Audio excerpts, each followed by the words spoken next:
Vamos lá? Bom, gente, então, na aula passada, no bloco passado, né, eu deixei essa palavrinha aqui, vingança, né, como um gancho aí para a gente retomar aí no segundo tempo. A gente viu, eu procurei mostrar para vocês até aqui, não é, como é que a nossa teoria do processo penal ela precisa ser reconstruída, né, por toda a artificialidade que significou pegar uma teoria, né, que foi formulada para um modelo diferente de solução de conflitos, que é o modelo reparador, tentar adaptá-lo aqui ao modelo punitivo, né. A gente conversou também sobre como Zaffaroni, a partir desses três modelos, como é que ele enxerga a pena criminal. Disse, olha, é uma intervenção estatal que não repara e que também não intervém diretamente no conflito. Ela não faz nada, né? A pena, portanto, é tão legítima quanto a guerra, né? Quanto a vingança. Né? E aí a gente precisa dialogar um pouco nessa hora, né, com o que existe de mais refinado no pensamento penal ocidental, no que se refere a... Porque, por enquanto, a gente está só concordando com o Zaffaroni. Mas o que é que existe aí de mais refinado no pensamento penal contemporâneo, que foi construído também do século XVIII para cá, que seja diferente, né, que procure dar à pena uma justificação racional? Né? Aí é impossível não falar, mais uma vez aqui também, do garantismo do professor Ferraioli. Né? O Ferraioli, como eu disse para vocês, né, o pensamento dele chegou ao Brasil na década de 90 e nós comemos com farofa o pensamento de Ferraioli porque estávamos todos ansiosos, né, por um modelo de direito de processo penal que fosse de fato garantidor, que colocasse freios ao poder punitivo do Estado. Assim, muito resumidamente, né, o que Ferraioli vai fazer, a proposta dele é a seguinte: pegar o direito penal ilustrado liberal, que foi construído lá no século XVIII, e tentar reconstruí-lo, né, para ver em que medida, porque ele escreve o Direito e Razão, inclusive, muito assustado com o quadro que estava acontecendo na Itália na década de 70. Ferraioli, antes de ser professor, antes de ser jurista, ele era juiz na Itália, na década de 70, em plena Operação Mãos Limpas. Né? Ele resistiu à Operação Mãos Limpas. Ele e uma série de outros juízes italianos criaram um movimento chamado Magistratura Democrática para dizer: isso não pode, né? Vocês não podem, para atender essa finalidade pragmática, rasgar garantias que demoraram séculos para serem construídas. Então ele vai escrever Direito e Razão muito instigado por essa curiosidade. O que aconteceu com o direito penal ilustrado liberal durante esse tempo inteiro para a gente estar vivendo hoje isso que estamos vivendo na Itália? Então ele começa a recuperar a história da construção desse pensamento a partir do que ele chama dos seus fundamentos epistemológicos. Os fundamentos epistemológicos do garantismo, né, como sendo sinônimo, enfim, uma referência desse direito penal construído no século XVIII. Aí ele vai trabalhar com as noções de convencionalismo penal. Fundamentos epistemológicos seriam fundamentos epistemológicos no conhecimento do crime. Quais são os fundamentos de que parte o direito penal ilustrado para dizer o que é crime? Aí o primeiro desses fundamentos seria convencionalismo penal. Crime não é algo que eu encontro na natureza, que eu identifico nem na natureza, nem na moral das pessoas, mas é um convencionado. É algo que uma sociedade decide que vai ser crime num determinado momento da sua história. O brocardo latino que ele utiliza para expressar isso é mais ou menos o seguinte: autoritas, autoridade, non veritas, não verdade, facit legem. É o que faz a lei penal. O que faz a lei penal não é um conteúdo de verdade do que é crime, crime na natureza, mas é uma convenção. O outro fundamento epistemológico tem a ver não em como a gente descobre o que é crime em gênero, mas como o juiz identifica o fato criminoso no processo. É o que ele chama de cognoscitivismo processual. Convencionalismo penal, cognoscitivismo processual. O que quer dizer essa coisa? O brocardo que expressa ele, o brocardo latino que expressa esse princípio, é o inverso do outro. O outro é autoritas non veritas facit legem. O outro é veritas non autoritas facit iudicium. Para dizer, quando o juiz vai decidir se houve um crime, o que legitima essa decisão não é a sua autoridade política de juiz, mas é a fidelidade da sua avaliação com algum critério de verdade. Ele não se justifica por ser juiz, mas por ser capaz de construir racionalmente a verdade daquilo que aconteceu. Ele deve à comunidade uma justificação racional do seu processo de decisão sobre o que aconteceu efetivamente. Então, esses seriam os fundamentos epistemológicos. Daí eu vou extrair, por exemplo, a necessidade de definir os crimes de forma clara e objetiva e na forma de fatos e não na forma de juízos de valor, né? Tudo isso são consequências desses fundamentos epistemológicos. Mas ele parte para enfrentar também o que ele chama de fundamentos ético-políticos, que são justamente aqueles que têm a ver com a justificação ou não racional da pena, né? O Estado tem direito de punir as pessoas, aí ele vai dizer o seguinte, eu tenho uma primeira pergunta em relação a isso, que é a pergunta do se.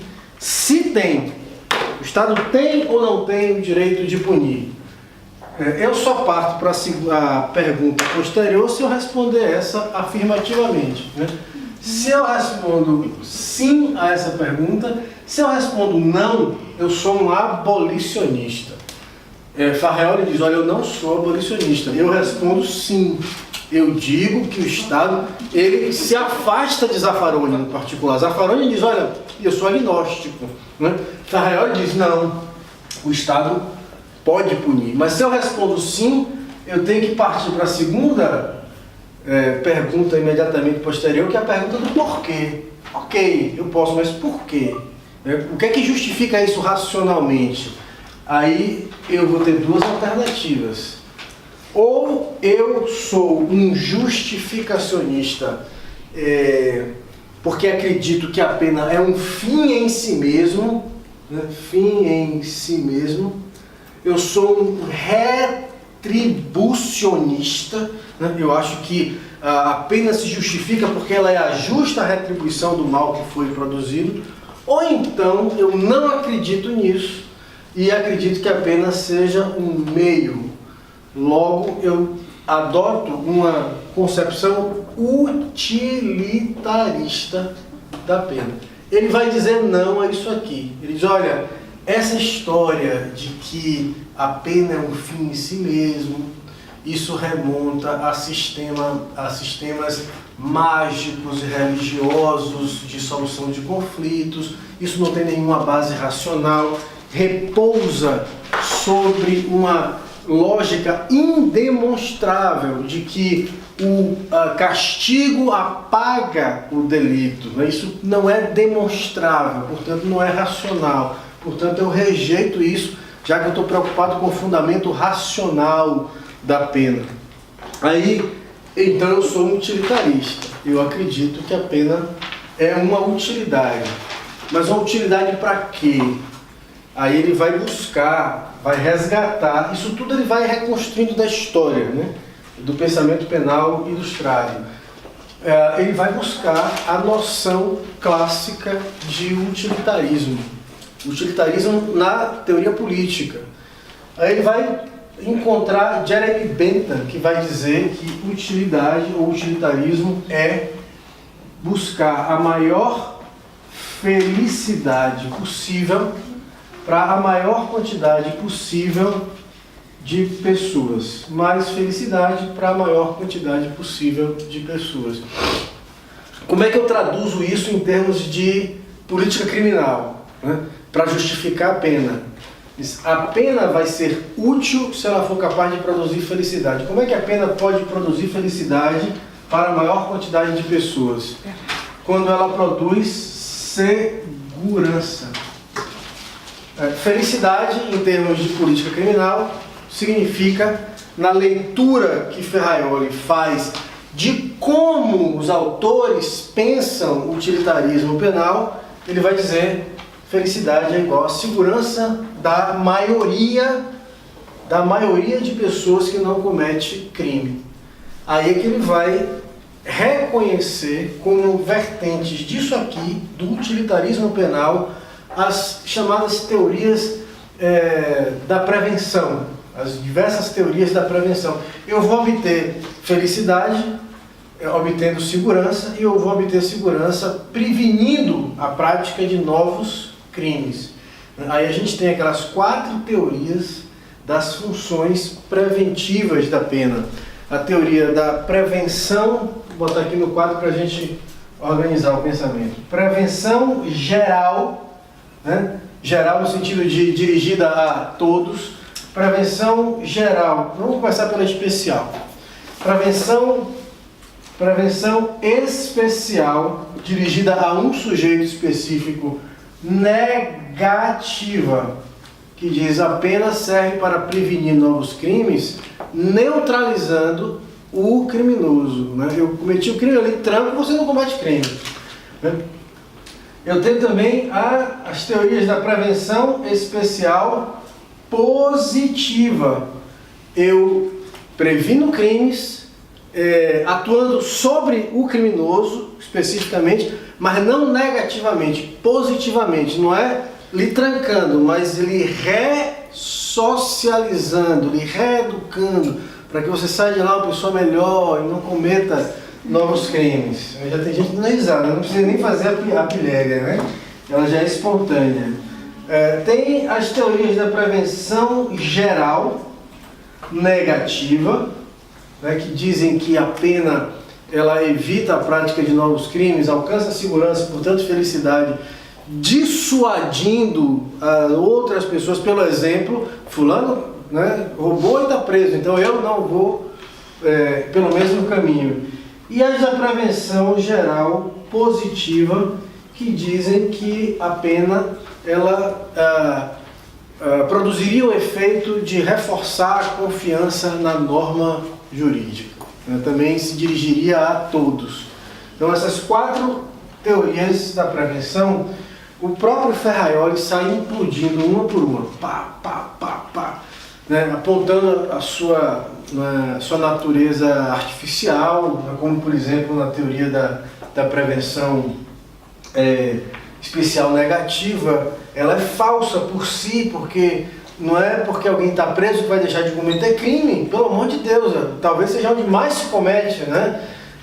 O sujeito que sai da sociedade, ou que é retirado do convívio para ir para a prisão, ele não sai do mundo, ele continua lá, ele continua a cometer crimes lá, né? Talvez mais do que se tivesse em liberdade, e por aí vai. Ele sai apontando uma série de fragilidades de todas essas teorias, mas ele acaba, em relação a todas elas, opondo o que ele chama, né, ele resgata lá no pensamento de Kant, a objeção moral kantiana, que impede, e aí é dirigida contra as 4 teorias, já que a gente está buscando uma justificação racional, né, que diz que tudo é meio, tudo é utilidade, menos o homem. O homem, o ser humano, é o único objeto no mundo que não é meio, que é um fim em si mesmo.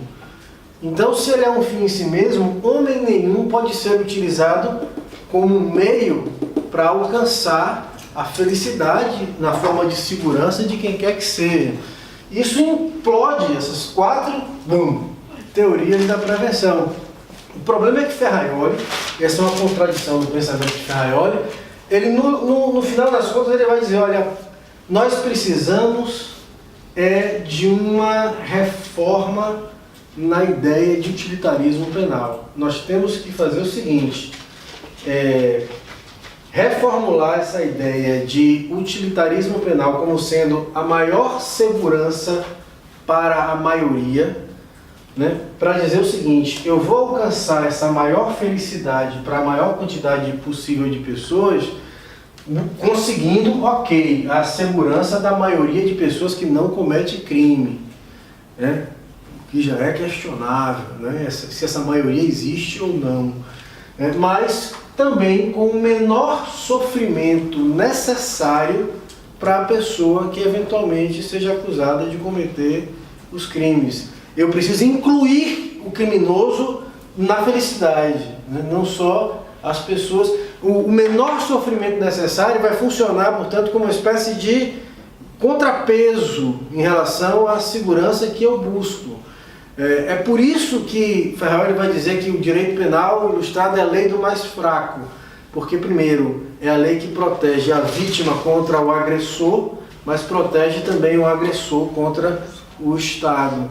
Então, é desse equilíbrio que ele pretende que surge a ideia de garantia. A garantia é exatamente o limite, né, que vai conter o poder punitivo do Estado. O que é que o Estado tem para garantir a maior felicidade possível das pessoas? Poder punitivo. O que é que ele dá, ou que lhe tomam, né, politicamente, em nome da proteção do menor sofrimento necessário da pessoa que vai ser alvo da persecução penal? As garantias de só serem punidos nessa ou naquela circunstância. É uma construção belíssima, parece matemática. Ele chega a desenhar no final um modelo que ele chama de modelo integrado de direito e de processo penal, que é um negócio assim, primoroso, é bonito de ver. São 10 princípios, 10 axiomas que manifestariam os princípios básicos, consistiriam nos princípios básicos do direito penal material acoplados aos princípios básicos do processo penal. Olha que negócio bonito, não sei se vocês já viram isso. Nula pena, eu vou abreviando, viu? São brocados latinos que consagrariam esses princípios. Nula pena, pena em latim poena, sine crimine. Eu tenho poder punitivo, mas eu lhe dou a garantia de que eu só vou lhe punir se você cometer um crime. Eu não posso lhe punir por nada. Aí, nullum crimen sine lege. Eu lhe dou mais outra garantia. Esse crime tem que estar previsto em lei. Aí outra garantia. Nulla lex pennalis sine necessitate. O princípio do direito penal mínimo, o princípio da subsidiariedade, da fragmentariedade do direito penal. Essa lei que legitima o crime, que legitima a pena, só pode punir fatos que realmente comprometam o equilíbrio, o próprio equilíbrio da sociedade. Aí, nulla necessitas sine injuria. Essa necessidade, ela tem que se manifestar pela ofensa concreta ou ameaça concreta de lesão a bem jurídico de alguém. Com isso eu descarto os crimes de perigo abstrato, por exemplo. Eu impeço a punição de crimes de perigo abstrato. Alguém está dirigindo embriagado nas dunas do Abaeté, sem oferecer risco a quem quer que seja. Isso não pode ter repercussão jurídico-penal. O quinto, nulla injuria sine actio. Essa afetação de bem jurídico tem que vir de uma ação concreta, não de cogitação, não de uma característica pessoal, de alguém ser mal, de alguém ser isso ou aquilo, mas tem que haver uma ação manifesta, exterior, concreta, que produza lesão a bem jurídico. Aí depois eu tenho a sexta que diz nulla actio sine culpa. Né? Essa ação tem que ser produzida por dolo ou por culpa. Aí é que começa a beleza da integração entre direito penal e processo. O próximo brocardo é nulla culpa sine iudicio, sem processo. Nulo iudicio sine accusatione, é a consagração do processo de tipo acusatório. Nulla accusatio sine probatione, ônus da prova para o acusador. E nulla probatio sine defensione. Olha que coisa bonita. Não há prova, ônus da prova para o acusador sem defesa. Não há sistema acusatório sem ônus da prova para o acusador. Não há processo sem sistema acusatório. Não há culpa sem processo. Não há ação sem culpa. Não há injúria sem ação. Não há necessidade sem injúria. Não há lei sem necessidade. E não há crime sem lei. E não há pena sem crime. Isso é um modelo de garantias. O Estado pode punir? Pode, mas ele tem que vencer isso aqui tudo, né, para equilibrar a necessidade de alcançar a segurança com a necessidade de preservar o mínimo de sofrimento para o acusado, né? Isso aqui, mesmo quem não acredita na pena, compreende a necessidade disso. O Zaffaroni vai, embora não acredite, Ferraioli acredita, Zaffaroni não acredita, mas Zaffaroni vai dizer: eu preciso de que o direito e o processo penal cumpram uma função de contenção. A função do direito penal e do processo penal não é outra, não tem espaço para satisfação do direito da vítima aqui, você percebe?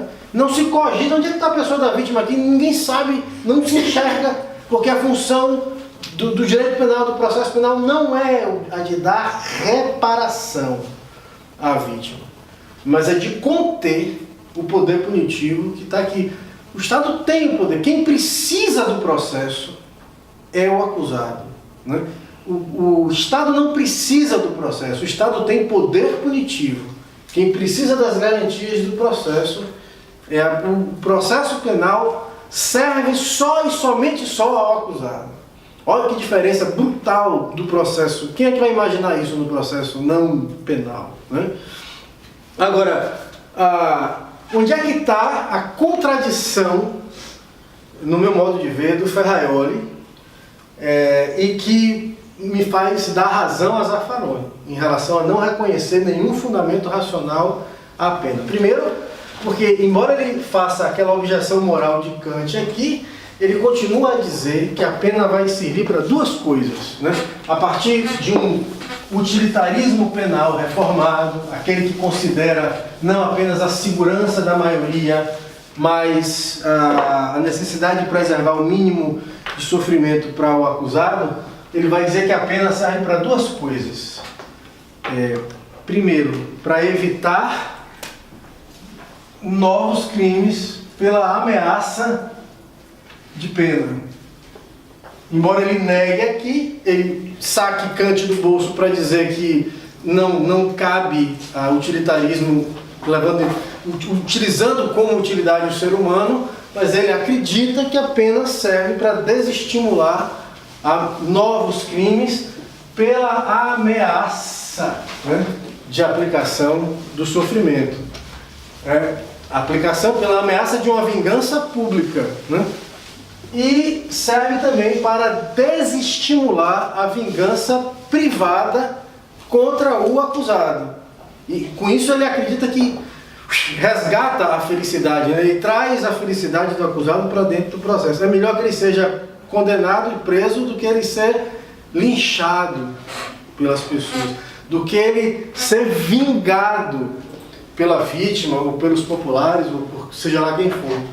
Então, o que Ferraioli não enxerga, eu enxerguei. Eu acho que isso é mérito meu, como cientista do processo penal, ter conseguido enxergar que nessa suposta explicação racional, justificação racional de Ferraioli, em dizer que apenas se justifica pelo desestímulo a novos crimes, pela ameaça de vingança, e por evitar vinganças desproporcionais ao acusado, o que está subjazendo tanto um argumento quanto o outro não é um argumento racional, mas é a boa e velha noção de vingança.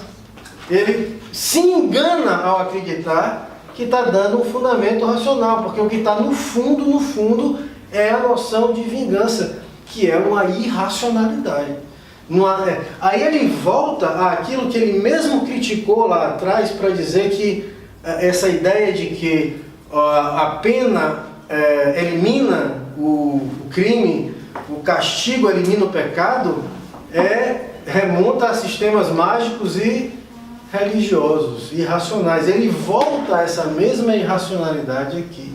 Então ele reforça a ideia de Zaffaroni, na verdade, mesmo sem saber, de que a pena é pura vingança, irracional, portanto. Agora, se a gente chega a essa conclusão, nem por isso a gente pode abrir mão desse modelo de garantias. Eu acho hoje, por que eu não sou um abolicionista hoje, pelo menos? Porque eu acho que a pena é irracional, porque ela é vingança. A vingança é irracional, mas a vingança é humana. O ser humano não é só razão, o ser humano é desrazão também. Se você for perguntar a qualquer pessoa, né, ou 95% delas, se elas querem que o agressor delas seja culpado, seja processado, nenhuma delas em sã consciência vai dizer eu quero, porque eu quero que ele saia de lá uma pessoa melhor, né? Pode até dizer, mas mentindo. A gente quer que o agressor seja punido porque a gente quer que ele se arrebente lá dentro da pior forma possível. Seja currado por 20, pega HIV e morra, né? E se for possível, mais ainda, morra umas 2 vezes. É isso que quer, no limite, uma vítima, quando move o aparato da justiça criminal, o que se busca é vingança mesmo. Então, ora, já que não somos elevados o suficiente para abrirmos mão da vingança, e olha que coisa curiosa, a tarefa do Ocidente em relação à vingança, a entender, a saber lidar com a vingança, é algo que tem mais de 2000 anos.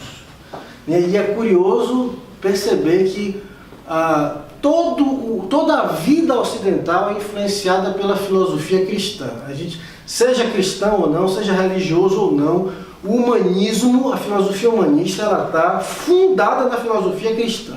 Absorve seus méritos e seus defeitos também, seus problemas. Né?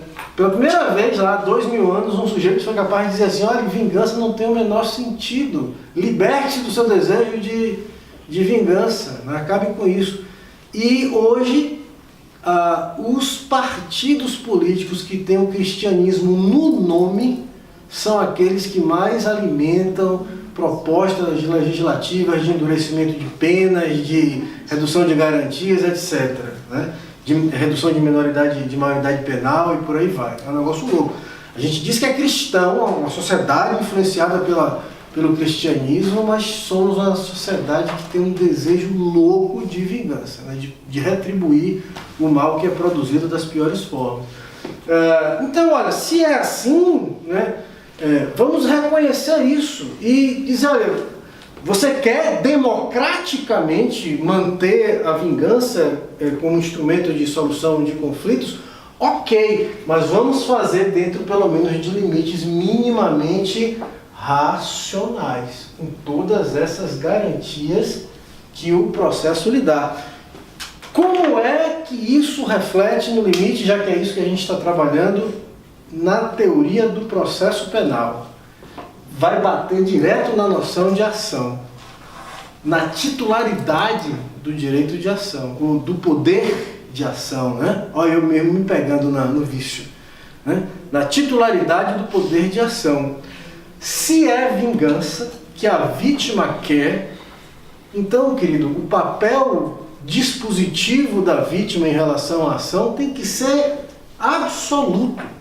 A vítima todos os crimes deveriam ser crimes de ação penal pública condicionados à representação.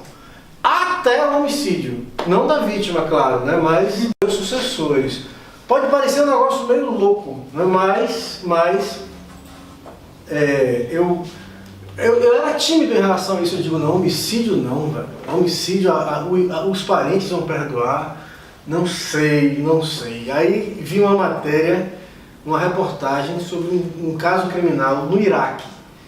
E a gente, no Irã, perdão. E a gente aprende a olhar para o Oriente como sendo algo, né, subdesenvolvido, né, como algo pobre em termos de desenvolvimento humanista, etc. Isso é uma manifestação de arrogância que não tem tamanho. O Irã é a grande Pérsia, né, que foi o centro do mundo muito antes da Europa pensar em se constituir. Quando a periferia do mundo era a Europa, a Pérsia e a China eram o centro da civilização humana.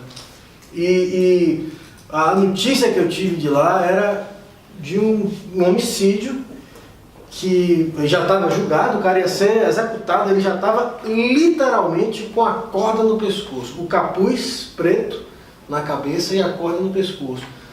Aí, pelo modelo, sistemas jurídicos deles lá, isso poderia acontecer. A mãe da vítima interrompe a execução, vai lá, tira o capuz da cabeça do sujeito, tira a corda, dá-lhe um tapa de mão estalado no meio da cara do moleque e vai embora, e com isso ela impede a execução. Não é aquele perdão cristão, aquele perdão do caldeirão do Hulk que se abraça, meu Deus, vou me perdoar, nunca mais faça isso, não tem nada disso. Né? Ela dá um tapa dizendo, olha, seu moleque vagabundo, né? Eu estou lhe perdoando, estou impedindo sua execução porque eu não quero levar isso comigo. Eu prefiro que você fique vivo, né, do que eu ser a responsável pela sua morte. E funciona. E quem vai dizer que isto não é mais racional do que o que nós fazemos aqui, que é impedir muitas vezes a mulher de se retratar de uma representação oferecida contra o marido no âmbito da Lei Maria da Penha. A gente lida com isso o tempo inteiro. Às vezes tem um problema para resolver, porque a mulher, eu quero ele, né? Eu não quero que ele seja preso, é o pai dos meus filhos, eu não quero processo. E você tem que processar. É isso que Nilo Batista chama de confisco do direito da vítima, que o Estado liberal burguês faz no século, ainda na época do mercantilismo. Né, quando ele retira das mãos da vítima e nunca mais devolve o poder de acusar. Não é porque ele quer proteger a vítima, mas é porque ele entende, ele sabe que quem tem o poder de acusar tem muito poder na mão. Né, ele não vai abrir mão desse poder, mas nunca. Vai utilizar o poder de acusar como instrumento de controle político, como elemento no jogo político. Olha o que está acontecendo aí. Né, o poder de acusar como uma pedra importante no tabuleiro do jogo político que está se desenhando no Brasil hoje. E aliás já acontece isso há muitos anos, desde o mensalão pelo menos, né? O grande palco das decisões políticas no Brasil é o Supremo, é a atuação criminal do Supremo Tribunal Federal. Se a vingança estiver nas mãos da vítima, esse poder de manipular politicamente a vingança desaparece. Ele sai das mãos do Estado, né? Sai das mãos de quem tem o poder político. Né? Por isso é que eu penso, né, que uma das influências, se a gente quer realmente reconstruir, eu já vou começar a alinhavar somente, né, algumas questões em relação à ação, à jurisdição e ao processo, né, para a gente fechar a aula. Se a gente quer reconstruir uma teoria do processo penal que ouça essas informações, a criminologia crítica, essas informações que o próprio Garantismo Penal do Ferraioli nos traz, talvez fosse um bom caminho pensar na ação penal pública condicionada para todos os crimes. Assim, eu teria, na verdade, duas instâncias decisórias para o exercício da ação penal que precisariam estar juntas. eu precisaria da vontade da vítima e precisaria também da concordância do órgão de acusação. Né? Sem um ou sem outro, não tem vingança. O Ministério Público poderia dizer, ok, querido, você quer se vingar, mas aqui eu não vou, aqui não dá para mim. Até talvez com o direito de uma ação penal subsidiária, né? Ok, você não quer ir, eu vou contratar então um advogado para bancar a minha acusação, já que você, Ministério Público, não quer comprar essa ideia. Eu acho, parece meio estranho, né, você consagrar dessa forma a vingança, trazer a vingança para dentro do direito penal, algo que sempre fizemos no discurso o contrário, né? Não, o direito penal não pode ser o direito penal da vingança. Eu estou cada vez mais convencido de que precisa ser, porque dessa forma você coloca o acusador no seu lugar e descola ele do juiz. O acusador, no sistema processual penal brasileiro, ele goza de um prestígio muito grande com o juiz. Nas comarcas do interior, os dois caem de paraquedas na comarca, onde normalmente não tem defensoria pública, ficam amiguinhos, não é isso? Eles ficam, um sabe o que é que o outro está fazendo, são parceiros, promotor e juiz, normalmente isso acontece. E o juiz vai olhar para o promotor sempre com muita confiança, e é assim que acontece. Para discordar, é isso aqui, para ele dizer, e sempre quando vai discordar é cheio de dedos. Né? Veja bem, data vênia, excelência, veja bem, né? Para poder dizer que vai indeferir um pedido, para rejeitar uma denúncia, é um negócio, é uma dificuldade. Porque ele olha para o acusador como um cara que está ali fazendo justiça social, ele está ali buscando a prevenção, né? Ele está ali buscando a reeducação, ele está ali produzindo até um bem para o próprio criminoso. Como é que eu não confio num sujeito desse? Numa parte imparcial que está buscando prevenção do crime e ainda a recuperação do criminoso. Pô, claro que eu vou condenar, né? Vou fazer esse bem para todo mundo. Se ele olha para o acusador e vê alguém que está apenas querendo se vingar, ele olha para ele com a desconfiança que o princípio do estado de inocência exige. Ele vai olhar, aqui é um inocente e aqui é alguém que quer se vingar. Vamos começar o jogo a partir daí.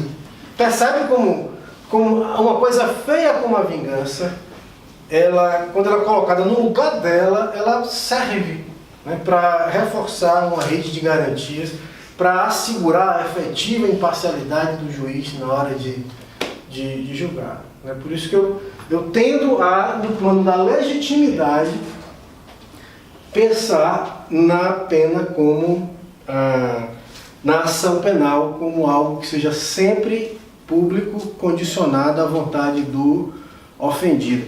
E esses crimes que hoje são de ação penal privada, eles deveriam simplesmente desaparecer. São tipos penais suicidas. Eu acho, hoje, inclusive, de legislata, a partir do texto da lei que está vigendo, que todos esses crimes que punem delitos, né, ações, atribuindo à vítima a iniciativa da ação, são tipos penais suicidas. Porque onde tem somente interesse privado, não pode haver espaço para atuação do direito penal. Viola o princípio da subsidiariedade do direito penal. Então tem essa influência, tem essa repercussão na noção de ação e na legitimidade. Infelizmente não tenho tempo, mas eu queria ensaiar para vocês depois como é que fica a principiologia da ação penal, né? Aqueles princípios que a gente estuda, né? Legalidade, obrigatoriedade, indisponibilidade, que é mais indivisibilidade. Isso muda, se a gente percebe que a pena é vingança, a própria principiologia da ação penal muda. Eu tinha muita vontade de ensaiar isso aqui para vocês, mas não vamos ter tempo para isso. Em relação ao processo, o conceito de processo, o que eu acho que a gente poderia repensar, a partir também da noção de pena como vingança, como já adiantei um pouco para vocês, a gente conseguir trazer a noção de processo para a própria investigação, né, para evitar isso que eu dizia, né, de um processo, a instrução que se faz de um processo ser um mero simulacro do que aconteceu, uma repetição do que aconteceu no inquérito policial. O destino do sujeito ele é traçado ali, no inquérito. Exemplo disso, a gente conhece de alguns anos para cá, quando foi preso um ator da Globo, vocês se lembram, foi acusado de roubo, era um negro, e foi reconhecido pela vítima dentro da delegacia, nas condições de um reconhecimento dentro de delegacia, né? A lei manda fazer toda aquela formalidade, mas a gente sabe como é que é feito o reconhecimento, segurando pelo cós da calça e pelo colarinho. Foi esse aqui, claro, né? Não está aí preso, né? Não é negro, então foi esse, claro, que me assaltou. Foi assim que ele foi reconhecido na delegacia e só foi solto porque era ator da Globo. Mas quantos outros passam pela mesma situação e esse reconhecimento que foi feito lá vai ser chancelado em juízo? Porque a vítima vai chegar lá, depois de 3 meses, e vai dizer assim, olha, aí o juiz disse assim, olha, essa assinatura aqui no reconhecimento é sua? Bom, então o senhor reconheceu ele? Reconheci, reconhece aqui agora, pronto, aí ela vai dizer, como é que ela vai dizer que não reconhece, né? Não, eu reconheço, é ele mesmo. E aí acabou. E não tem recurso especial, recurso extraordinário, apelação em segundo grau que resolva a vida desse rapaz. Eu já passei por uma, porque mesmo em juízo, os reconhecimentos são feitos em total desacordo com o que a lei manda. Manda primeiro descrever a pessoa, né? Antes de reconhecer, descrever. Ninguém faz isso. Lá na 8ª vara, não tinha nem sala para reconhecimento com aquele espelho de vidro. O reconhecimento era feito modernamente assim. O réu ficava do lado de fora da sala e a testemunha olhava assim, uma greta. Depois de algum tempo instalou-se um olho mágico. Aí finalmente fizeram a sala de reconhecimento. Só que o gênio que contrataram para fazer os vidros, colocou o vidro virado ao contrário, né? De forma que a vítima se olhava no espelho e o acusado, do outro lado, via tudo o que estava acontecendo. Ainda assim, tem toda a dificuldade de colocar um do lado do outro, que eles não fazem, a descrição, que não fazem. Na minha vara, quando eu atuava em vara, eu tinha a preocupação, pelo menos, de não apontar. Eu chegava para a testemunha ou para a vítima e dizia, o senhor está vendo aqui nessa sala a pessoa que lhe agrediu, que o senhor prendeu, pode apontar. Aí, pelo menos, eu obrigava ele a comparar com as pessoas que estavam ali. E teve um que ele era um policial, ele tinha prendido 2 pessoas, só que um não foi denunciado. E ele não sabia disso, ninguém disse para ele. Ele foi ser ouvido lá como testemunha, sentou e contou a história dele. Estava lá o acusado sentado com um macacão amarelo entre 2 policiais. Ele disse, o senhor está vendo aqui nessa sala? E tinha um estagiário aqui do Ministério Público do meu lado, aí, Danilo. Aí, o senhor está vendo aqui alguma das pessoas que o senhor prendeu? Aí ele disse, correu o olho assim, bateu o olho no acusado, disse assim, um foi aquele ali. Ele se lascou, ele vai procurar o outro aqui agora, né? E o outro, aí rodou e apontou para Danilo. Foi esse rapaz aqui. Olha, estagiário. Provavelmente não, porque ele é meu estagiário. Mas vamos investigar, ele me deu um pulo assim. Eu disse que ia investigar. E vejam, o rapaz foi condenado. Eu pedi absolvição e disse, doutor juiz, o reconhecimento acabou, a prova acabou. Né? Pedi absolvição e o juiz condenou o rapaz, com um reconhecimento desse. Ele falou, ele só errou na hora de identificar o outro, o seu estagiário. Então você vai confiar no reconhecimento, depois dele ter identificado outra pessoa, né, como possível coautor do crime. Então, se eu tivesse contraditório e ampla defesa lá atrás, isso não tinha acontecido e a gente sabe o que acontece aí, né? 3x2. Tem um sujeito aqui de São Paulo, delegado, chamado Edson Luiz Baldan. Luiz Edson Baldan. Edson Luiz, né? Extraordinário. Ele é dono de um trabalho, um artigo publicado num livro em homenagem a Auri Lopes Júnior, que se chama O Princípio da Devida Investigação Preliminar. Não tem devido processo legal, devida investigação legal. Eu estou doido para dissecar esse trabalho, porque ele está apresentando esse trabalho como uma tese de pós-doutorado. Eu estou doido para ler, para ver se eu incorporo alguma coisa a essa ideia de trazer o processo e as suas garantias para a fase de investigação preliminar. No âmbito da jurisdição penal, a gente falei um pouquinho de ação, falei um pouquinho de processo, um pouquinho de jurisdição.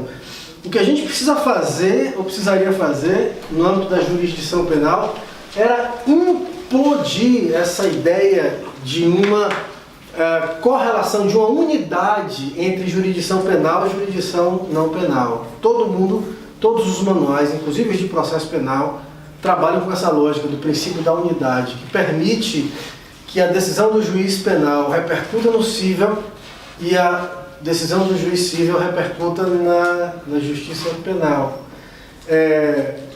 Na mão de lá para cá, a gente tem as chamadas questões prejudiciais. Eu estou sendo processado por bigamia e entro com ação civil para anular o primeiro casamento. Por exemplo, a decisão do juiz lá da ação cível vai repercutir aqui, vai fazer coisa julgada aqui para impedir uma condenação minha por bigamia. Até aí, ok. Mas o grande problema é a mão de volta. Permitir que a decisão do juiz penal produza efeitos indenizatórios no cível. Por que isso é assim? Porque qual é o grande mal que isso produz? Traz para dentro do processo penal a lógica da reparação, né?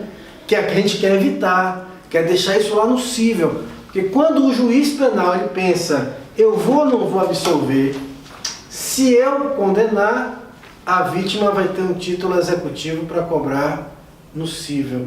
Se eu absolver, não. Aí ele já está contaminado pela lógica da reparação e aí ele já vai ficar na dúvida se ele protege ou não a liberdade do acusado para tentar reparar a vítima.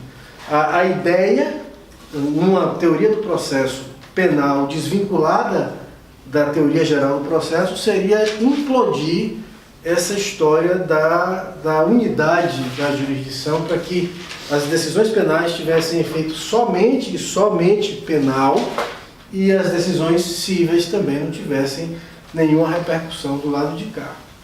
Basicamente seria isso, né? Minha gente, gostaria de um pouco mais de tempo com vocês, mas infelizmente não dá. E se eu for começar algum outro tópico aqui, eu acho que a gente demora demais. Como disse para vocês, a aula de inquérito eu ainda não recebi, está vindo. Não sei quando é que vocês teriam disponibilidade para assistir. Eu ainda vou ter que gravar um outro pedaço, ou então Tiago disse que ficaria, Rafael, com a outra parte da aula de inquérito, se eu não conseguisse gravar, porque eu só consigo gravar agora quando chegar em Salvador, depois do IBCCRIM, né, que eu vou ficar aqui até o final da semana para o congresso do IBCCRIM. E eu vou colocar meu e-mail à disposição. Talvez e-mail não, cada vez menos eu olho e-mail. Vocês me acham nas redes sociais aqui, acho que todo mundo hoje tem Facebook, né? Me achem lá e a gente vai trocando ideias. Se me chamarem de novo, se tiver uma oportunidade para vir, virei aqui com o maior prazer. Peço desculpas por qualquer coisa, mais uma vez, não sei se sou a melhor fonte para resolver o problema pragmático de vocês de passar no concurso, né? Mas espero ter pelo menos fornecido aí alguns caminhos, alguns mapas para vocês, certo? Obrigado, boa noite.